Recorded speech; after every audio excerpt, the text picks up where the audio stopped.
Os voy a contar mi vida. La vida de un rumano. Todo empezó, y no recuerdo mal, cuando las cosas se veían en color sepia. Sí, señor, se veían en sepia. Pues bien, todo empezó porque un rumano mordió a mi primo Francisco. Que a mí mordió a mí. Es como los zombies, como Rec 2. Una película de puta madre que parece que vaya cagado un elefante. Una mierda de un elefante es mejor.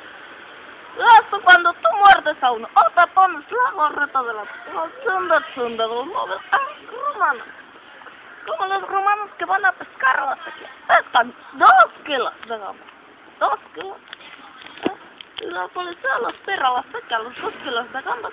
Y el rumano se vuelve loco. Pero ¿qué hace, amigo? ¿Qué hace? He matado mis gambas. Y con lo que me ha costado toda la mañana con la cañita.